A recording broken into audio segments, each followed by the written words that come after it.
PT Nestle adalah perusahaan makanan dan minuman yang menjual snack ringan, susu, dan banyak lagi. Perusahaan Nestle berasal dari Swiss yang didirikan oleh Henry Nestle pada tahun 1867. Dalam menjalankan usahanya, tentunya PT Nestle perlu menerapkan akuntansi keberlanjutan untuk membangun citra dan keberlanjutan usaha perusahaan. Akuntansi keberlanjutan yang diterapkan dalam PT Nestle adalah sebagai berikut. Yang pertama ada biaya area bisnis. Biaya area bisnis merupakan salah satu biaya lingkungan yang bertujuan untuk mengurangi dampak lingkungan yang terjadi di dalam area bisnis yang disebabkan oleh operasi utama. Biaya area bisnis meliputi biaya pencegahan polusi, biaya konvensional lingkungan global, dan biaya sirkulasi sumber daya. Dalam upaya pencegahan polusi udara, PT Nestle International Tbk melakukan beberapa upaya di antaranya melakukan kegiatan pertanian regeneratif yang mampu meningkatkan kesehatan tanah dan semakin aktif menggerakkan kegiatan menanam pohon untuk mengurangi polusi udara. Pada penanganan konvensional lingkungan global, PT Nestle berupaya berfokus pada pengembalian landscape hutan dengan berinvestasi sebesar 4,3 miliar untuk melaksanakan program reboisasi global atau GRP yang bertujuan untuk menumbuhkan 200 juta pohon pada tahun 2030. Sedangkan pada penanganan sirkulasi sumber daya, perusahaan melanjutkan program yang sudah ada di tahun 2020 dalam sirkulasi sumber daya dengan tetap bermitra dengan Project Stop, Veolia, serta terus mengembangkan teknologi membran bioreaktor. Yang selanjutnya yaitu adalah biaya hulu hilir. Pada tahun 2022, Nestle berfokus pada dampak lingkungan yang dihasilkan dari penciptaan produk baru, penyesuaian berbagai elemen produk dengan memperhatikan keamanan dan kualitas, serta manfaat apa yang dapat diberikan oleh kegiatan bisnis terhadap lingkungan sekitar.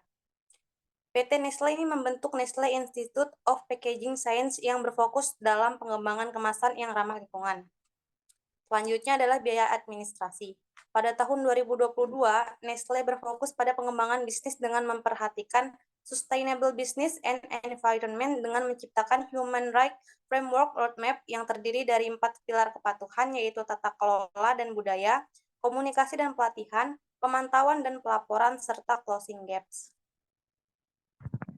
Selanjutnya ada biaya R&D. Pada tahun 2022, salah satu kegiatan riset pengembangan yang dilakukan oleh PT Nestle adalah mengembangkan teknologi untuk menciptakan produk plant-based dan mengurangi gula pada produk best seller mereka, yaitu Milo dan Nesquik. Riset pengembangan tersebut memiliki alasan utama yakni tren makanan dan minuman rendah gula dan lebih sehat. Produk plant-based diciptakan oleh Nestle ditujukan khusus untuk pelanggan vegetarian.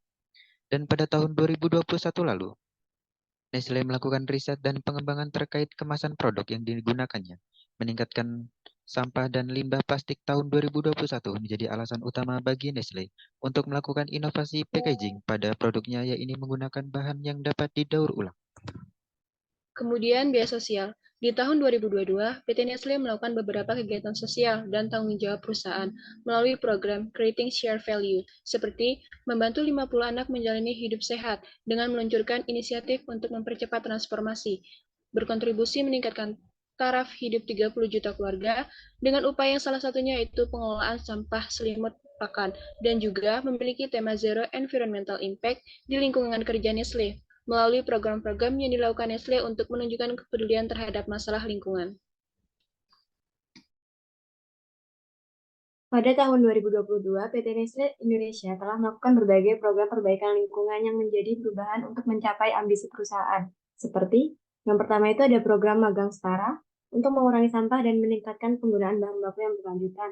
Lalu ada pemberdayaan masyarakat terpadu seperti pelatihan bagi organisasi masyarakat terkait isu udara dan sanitasi. Lalu yang ketiga itu ada program akses air bersih ke rumah tangga, ada pengurangan sampah. Lalu yang terakhir itu ada koalisi Hari Air Nasional, seperti melakukan sosialisasi mengenai pentingnya akses ke air bersih, penanaman pohon, bersih-bersih pantai, dan penanaman lubang biopori yang bisa menampung udara selama Hari Air Nasional.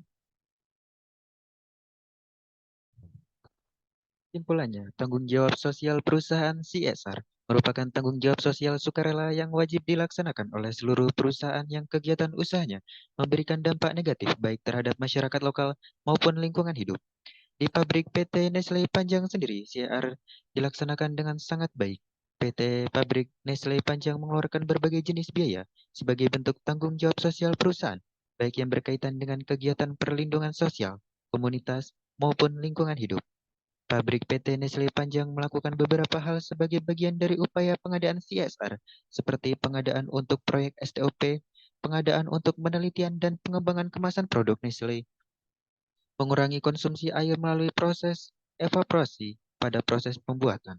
Pengelolaan air ini membuat penggunaan air menjadi lebih hemat dalam kegiatan produksi perusahaan dengan mempertimbangkan seluruh aktivitas yang dilakukan oleh pabrik PT Nestle Panjang.